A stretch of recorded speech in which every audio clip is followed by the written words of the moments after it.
Mabuti o masama? Tingnan natin ang bunga. Ako po si Father Fiel Pareha at ito po ang ating segment, ang Daily Devotion, na kung saan tayo po ay magdarasal, magbabasa at magninilay kasama ng salita ng Diyos sa buong taon. Manalangin tayo. Sa ngalan ng Ama, ng Anak at ng Espiritu Santo. Amen. Halina, banal na Espiritu, liwanagan mo ang aming puso at isip nang maunawaan at may sa buhay namin ang iyong salita. Amen.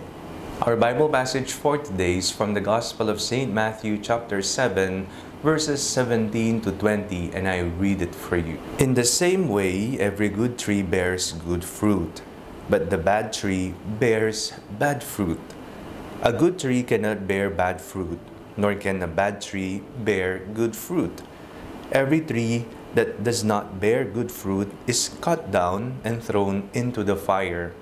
Thus you will know them by their fruits. Paano po natin malalaman na ito ay mabuti at ito naman ay masama? Ito ay totoo at ito ay peke. Ito ay pakitang tao lamang.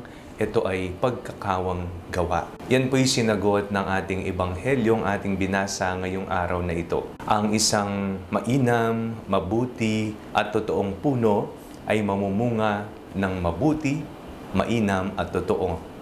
Samantalang ang masamang puno ay mamumunga ng masamang bunga. Sa bunga nakikita kung ang isang bagay o maging ang tao o maging ang isang filosofiya at paniniwala kung ito ay mabuti at masama. Sinabi po ng Panginoon, thus you will know them by their fruits. Sa bunga, magkakatalo-talo. Ito ba'y maasim? Ito ba'y mapait? O ito ba'y matamis? Sa ating pong personal na pamumuhay, tayo po ay nabibilib. Tayo ay natutuwa kapag ang isang taong sumusunod kay Jesus ay namumunga ng hitik at masagana. Ngunit tayo naman ay napapatanong, napapakunot ng noo. Bakit parang taliwas ang kanyang pamumuhay sa kanyang pinaniniwalaan? Mabuti, paladasal sa loob ng simbahan o kaya kapag nananalangin, pero ang ugali pagkalabas ng simbahan ay parang walang nagbago. Parang walang dating sa kanya ang kanyang pananampalataya at relasyon kay Jesus. Kaya nasusukat ang lahat sa kanyang bunga. Maging sa tao, nakikita sa kanyang ugali, kung papaanong nakikitungo siya, higit lalo sa mga maralita, sa mga nangangailangan, sa mga mahihirap. Makikita ang bunga ng kanyang pananampalataya at pagmamahal kay Jesus kung siya ay nagmamahal din ng kanyang kapwa. Kung papaanong minamahal niya ang Diyos at ang kanyang sarili. Manalangin tayo.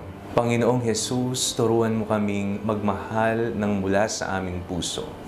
Nawa ang aming pinaniniwalaan ang magtulak sa amin upang mahalin ang aming kapwa.